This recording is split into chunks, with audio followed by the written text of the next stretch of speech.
बढ़ुछि राति जमुछि भिड़ लोकारण्य होई उठिछि पांचगड़ महोत्सव कलाकारंक लोककला एवं अभिनेता अभिनेत्री उपस्थिति महोत्सव को अधिक आकर्षणीय करुछि। विलंबित राति पर्यंत महोत्सव को उपभोग करुछन्ति देखणाहारी।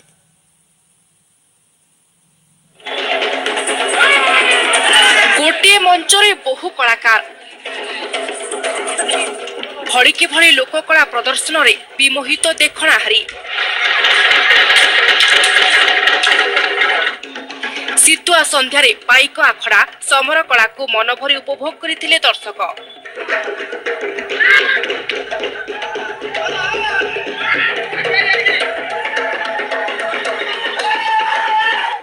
अवसर थिला खोर्धा पांचगड़ महोत्सव वीर पाइकंक पई उत्सर्गीकृत बोली आयोजक कहिसंती। बड़कुमारी पंचायत जो आज महोत्सव अरेंजमेंट करछंती ये ग्रामांचल जो कलाकृति रही तार विकास करिया पे बहुत भल पदक्षेप मान नहीं बोली मैं अनुमान करू।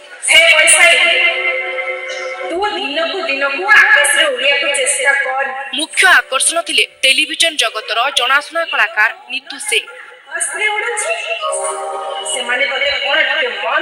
तांकर गोटिए पर गोटिए संलाप दर्शकों को मनोरंजन रो खोराक जगाइथिला।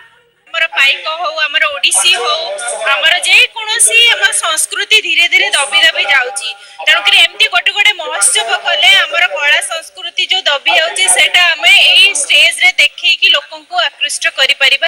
एई पांचगड़ महोत्सव हमें 7 वर्ष धरि आयोजन करि आसुछु। हमर एई महोत्सव रो उद्देश्य हला एई अंचल रो पांचगड़ अंचल रो लोककला संस्कृति और परंपरा को बजाय रखिबा। हमें प्रतिभा को अन्वेषण करिया पई पांचगड़ अंचल रे ए महोत्सव को आयोजन करूछ। ग्रामांचल प्रतिभा को लोकलोचन को आनिबा को एभली महोत्सव आयोजन करा जायछि। खोर्धारू कैमरा पर्सन विनोद को सहित सूर्य नारायण महांती को रिपोर्ट जी मीडिया।